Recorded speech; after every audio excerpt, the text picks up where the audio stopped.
Now, as you all are very well aware, Lucasfilm has been in a very rough spot for the past couple of years under Kathleen Kennedy's leadership that eventually really kind of faded away, where now she only has creative power over both the Acolyte and the Skeleton Crew series. And even with that, John and Dave took over around roughly 40% of each project to really kind of tame both of the actual show's production issues. This is Mike Zero. Subscribe if you're new and like this video to see future Star Wars updates. I'm also on Twitter at Mike01. I thank you all so very much for the great and kind support.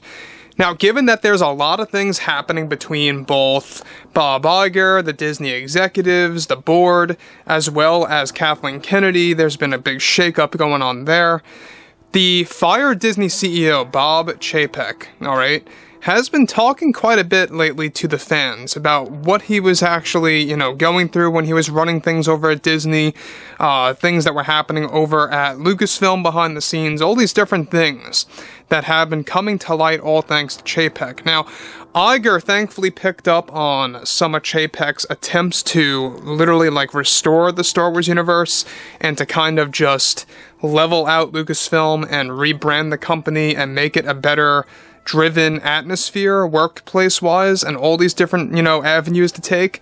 However, in a recent interview that Bob Chapek was able to give, he was questioned about his time over at Disney and his outlook on Lucasfilm and the current state of the company, and he had a couple of shocking things to say to the community, to common moviegoers out there, to just everybody that is very well aware about the Star Wars controversies and the division between fans, all the like.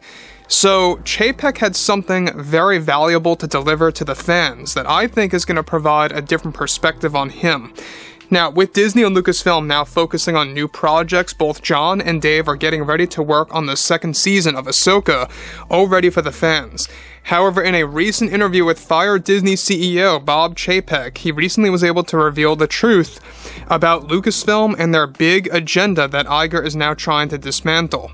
Chapek stated the following: "Those running the show at the time, such as Kathleen Kennedy, had an in-depth strategic maneuver for the Star Wars franchise, and that was to slowly burn out the classic and legacy characters first in order to focus on the new characters that would later be the main focus.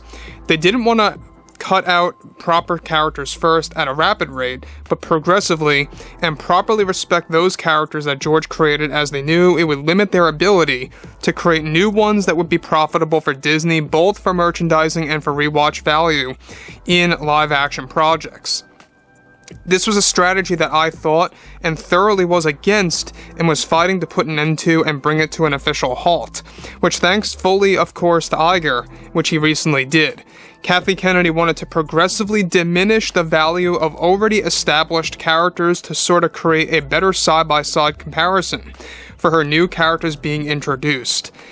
I want to pause here quick about what Chapek's laying out, because a lot of people have been talking about this for a very long time now, about Lucasfilm's overall view of the fans, of the Star Wars characters, and stuff like that. What Chapek is alluding to, without a doubt, has a lot to do with how a lot of fans felt that Luke was completely just used in the wrong way in the sequels. The same went as followed for the Kenobi series when it came to Obi-Wan himself in different scenarios, and the same exact thing applied to the way that Boba Fett was used in certain scenarios as well in that show. Now, some people out there like the sequels, they love the Kenobi show, they love the Boba Fett series, that's fine and all, but the majority had some kind of awareness that something was going on, something strange was going on, where things weren't consistently well written for all three of those major characters, Luke, Kenobi, and Boba Fett, right?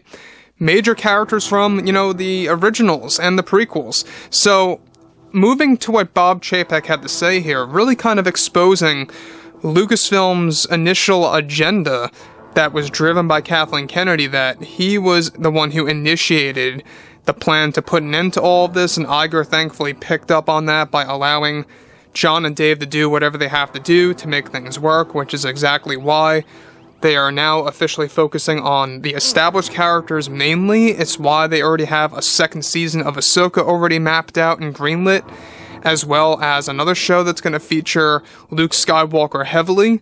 And not just that, but Mando Season 4 having a lot of the legacy characters come to light as well. Now, the thing about Chapek is that, say what you will about Chapek, you know, I know that he didn't run the parks well, I know that he may have not run other aspects of Disney well, but this guy was really fighting for Star Wars. I mean, this guy was really trying to keep Star Wars on a specific, consistent balance where it was going to satisfy the majority and it was going to not exclude the fan favorite characters or anything like that. So basically, he is admitting that Kathleen Kennedy had this plan to progressively diminish the popular characters, the well-established characters, guys. We're talking about Luke, Han, Leia, Obi-Wan, Boba Fett, you know, all the beloved characters that you know and love that you grew up with, slowly diminishing them, and on the other end of the spectrum, really focusing more on the other newer characters to kind of create that contrast, like he pointed out there. Which, obviously, I think is why you had, you know, Reva in the Kenobi series as a main example, and really kind of focusing away from the Kenobi and Vader dynamic. But anyways, moving on to the next thing. Now, he goes on to elaborate further. This was a tough pill to swallow when I was running things, and I eventually got some form of control over this, but not entirely. This is why we feel we didn't do the best job that we did with Kenobi and Boba Fett, and that right as I was exiting, Iger was attempting to stop this too, in which thankfully he did. They are now fully dedicated to focusing more on the fan favorite characters, and now they can promote something special to the audience. It was a tough job for me, and perhaps the strain of it all was affecting my leadership skills, but I did my best with the limitations that I had at the time.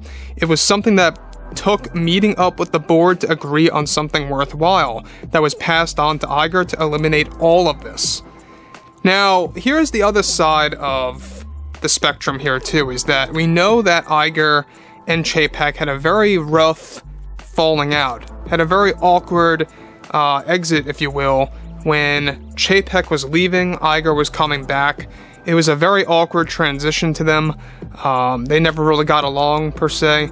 The same exact thing applied, by the way, when Iger was going out and Chapek was coming in. It, too, was very awkward for them, because they had different views of the company and different, you know, plans to how running the show would be different for each of them. Now, this is something that I think is very interesting, because given that now Kathleen Kennedy is no longer running the show in a major way anymore. She's mainly focused on Acolyte and Skeleton Crews strictly. She doesn't really have all that much creative pull on Ahsoka or anything like that. You know, it's mainly just those two other shows, and that's it.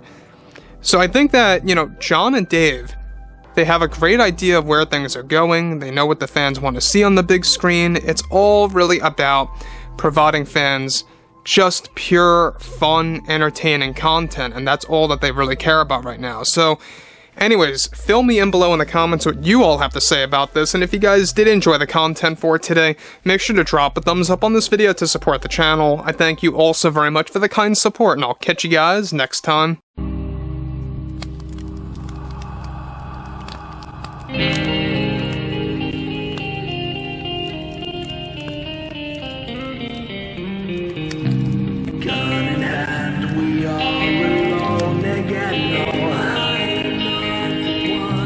Night to moon, we hear them moans again.